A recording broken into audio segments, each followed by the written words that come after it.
Формули и молитви от книгата на Петър Дънов "Прави така всеки ден". Неделя. Управлявана от Слънцето. Значение. Ден под управлението на Слънцето. Слънцето се занимава с ума, дава насока на идеите, събужда космическото съзнание в човека. Ден на твоя дух. Ден, в който светлината се е проявила. В неделя трябва да се проучва Библията. Число 1. Първият божествен принцип, който създава всичко в света.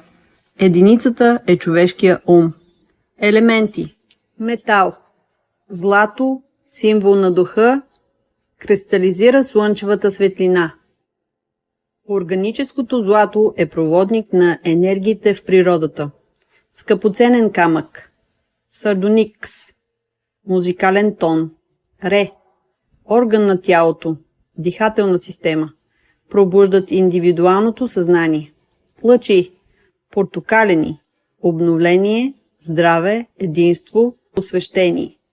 Дух на обещанието. Дух святи. Бели.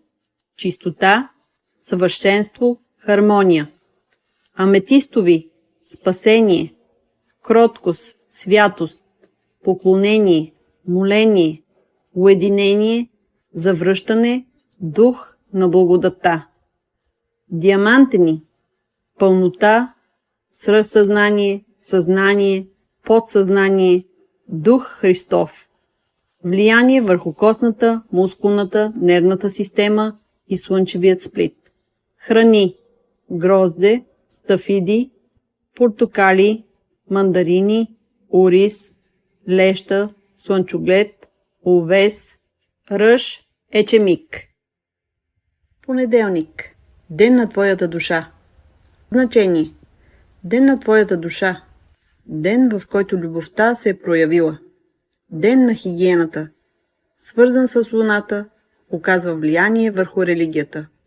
Луната е майка на въображението, ражда идеите, но не им дава насоки. Числото 2. Представлява великият божествен дух, великата майка, Божията любов. Число на любовта. Елементи. Метал. Сребро чисти непотребните вещества в организма. Скъпоценен камък. Смарагд и изумруд. Музикален тон. Фа.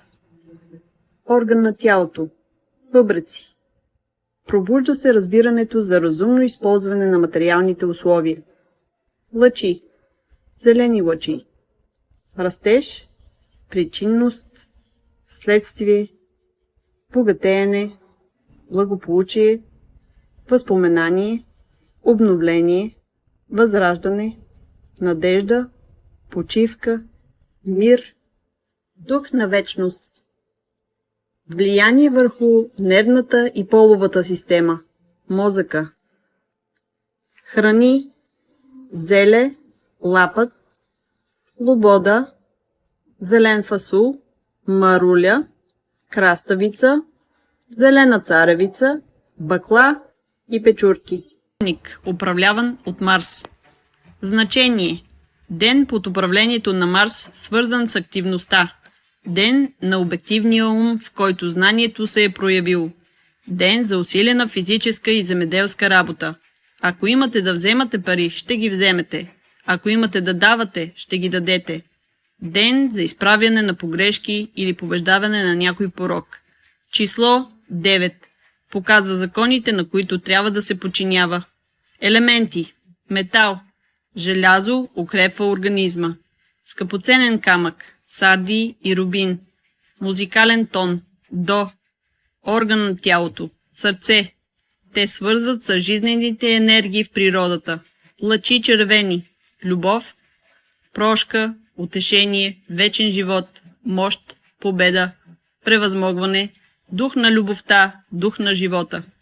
Влияние върху жлъчката и половата система. Храни. Коприва. Червени чушки. Лук.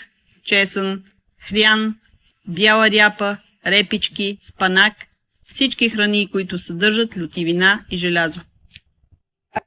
Сряда, управлявана от Меркурий. Значение. Ден под управлението на Меркурий, ден на твоето сърце, в който съзнателният живот се е проявил. Ден за умствена работа и интелектуални занимания, ден за четене и проучване на словото. Число 5. Число на човека, число на чувствата, свързано е с човешкият ум. Елементи: метал, живак, скъпоценен камък, халкедон и хризолит. Музикален тон: ми. Орган от тялото: черен дроб. Свързват с разумни същества в природата и подпомагат процеса на правилно мислене. Лъчи: жълти. Разумност, знание, снизхождение, съжаление, размишление, осияние, опътване, освежаване, славословие, дух на мъдрост. Влияние върху мозъка, нервната система, тироидната жлеза. Храни: моркови, леща, зряла царевица, магданос, чубрица, круши и други жълто-обагрени плодове. Четвъртък, свързан с Юпитер. Значение: ден, свързан с планетата Юпитер, планетата на ангелската мъдрост. Ден на твоята воля, на твоите сили, които са дошли да ти помагат. Ден за себе си, да внесем нещо благородно в нас и да се пречистим от ненужния багаж. Число 3. Число на ума, на сърцето, на волята. Произлиза от числата 1 и 2. Елементи: метал, калай, скъпоценен камък, сафир. Музикален тон: ла. Орган от тялото: жлъчен мехур. Дава широта на човешкото съзнание и копнеш към великото в живота. Лъчи: сини, истина, благозвучие, красота, единство, праведност, вяра, вярност, дух на истината. Влияние върху тимусната жлеза. Храни: праскови, картофи, тикви, бамя, фъстъци, орехи, бадеми, маслини, жито, растително масло, мляко. Петък, управляван от Венера. Значение: ден на вечното слово, което те е озарило и поставило господар на твоята съдба. Ден на ученика, на новия човек, който идва вече на земята. Ден под управлението на планетата Венера, свързана с красотата на идеала и с вътрешния подтик на любовта, от които се нуждае всяко начало. Число 6. Число на разумна работа за Бога, работа за правилно духовно и общо развитие на човеците. Елементи: метал, мед, скъпоценен камък, берилий. Музикален тон: сол. Орган от тялото: далак. Пробужда възвишените стремежи към великото в живота. Лъчи: розови. Любов, цвят, в който живее Христос. Светло-сини. Действат успокоително. Влияние върху бъбреците. Храни: череши, вишни, ябълки, сини сливи, смокини, ягоди, малини, дини, грах, сусам, мащерка. Събота, управлявана от Сатурн. Значение: ден на Бога, вечното начало на всичко, ден на природата, от която всичко трябва да се учи. Ден на твоята почивка, когато служим на всички добродетели. Ден за връзка и служение на Бога. Ден под управлението на планетата Сатурн. Влиянието му върху живота на Земята и хората дава на човека знание и мъдрост. Число 7.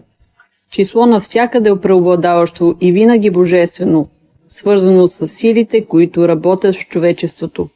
Число 8. Представлява голямата майка света. Елементи: метал, олово, скъпоценен камък, аметист. Музикален тон: си. Орган от тялото, храносмилателна система. Събуждат се висшите човешки чувства. Лъчи: виолетови. Сила, благост, почит, боголюбие, великодушие, щедрост и милосърдие, могъщество. Влияние върху черния дроб и костната система. Храни: орехи, бадеми, лешници, кестени, сини пътладжани, зрял боб, черна ряпа, маслини, боровинки, шипки, кафе, какао и други черупкови плодове и зеленчуци. Ако ви харесва това, което правя, можете да ме подкрепите, като харесате видеото. Чувствайте се свободни да коментирате и да се абонирате за моя канал. Благодаря за вниманието.